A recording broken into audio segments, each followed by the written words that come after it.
Hello, this is our last video, our fourth video of 1.2, the graph of functions, and we're just going to do problem number 32.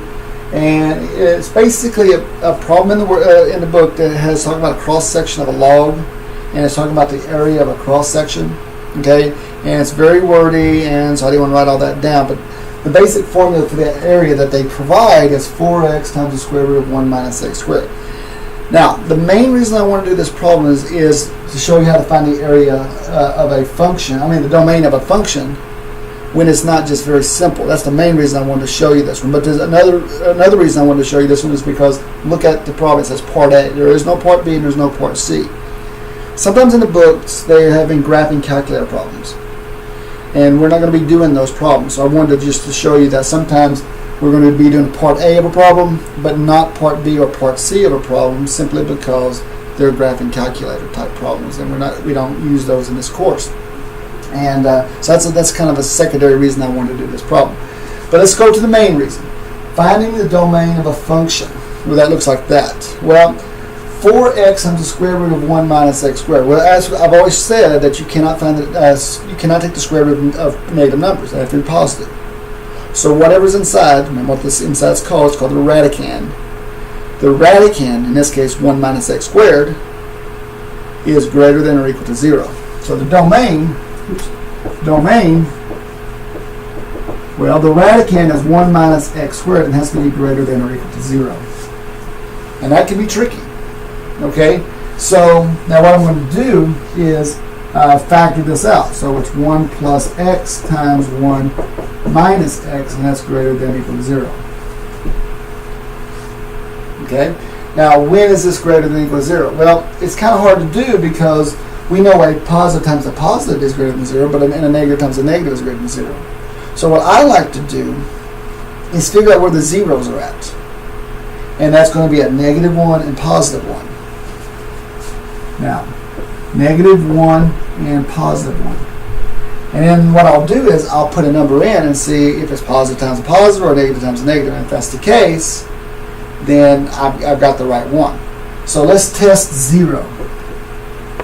So 0, 1 plus 0, 1 minus 0. That's a positive 1 times a positive 1, and that's greater than 0. So 0 works. And that's good because everything in between the two numbers will work as well. Now try a number over here like 2. Well, 1 plus 2 is 3. That's positive. 1 minus 2 is negative 1. And a positive times a negative is not greater than 0. So that's what that means. It means greater than or equal to 0 means it's got to be positive. So 2 doesn't work. And I'm not going to do this one, the negative 2, but it won't work either because it's going to be a negative times a positive, and it will be negative as well. So the only numbers that work in this problem, in this function here, is between negative 1 and 1. Okay.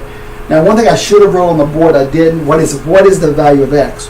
Well, if you look at the problem in the book, it says x represents the length in feet. Okay, so it's the length in feet. So x is a length. Well, I'm looking at this right here. The x's should go between negative 1 to 1. Well, actually, brackets because it says greater or equal to. So if it wasn't an application, the domain would be negative 1 to 1. You're like, well, what's the big deal? Okay, that's fine. It's x negative 1 to 1. That's good. Well, no, it's not, because x is the length of a piece of that wood. X's cannot be negative 1/2, which negative 1/2 falls within that interval. So since this is an application, you can't just go strictly by what the formula is stating as far as the domain is concerned.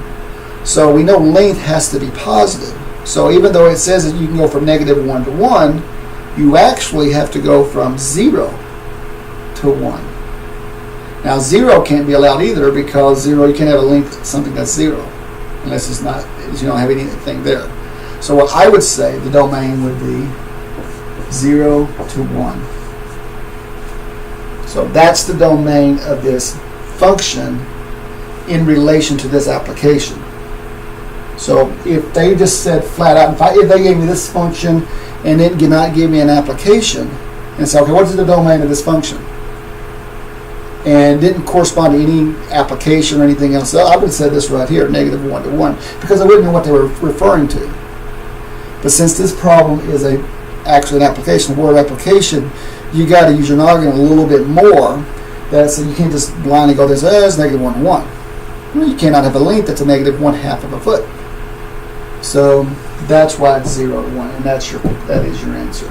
So as you can tell, they can get tricky, even though sometimes it looks kind of benign and doesn't look that bad. Sometimes you have to think a little bit more outside the box. But this is it. This is all of 1.2. Thank you for watching.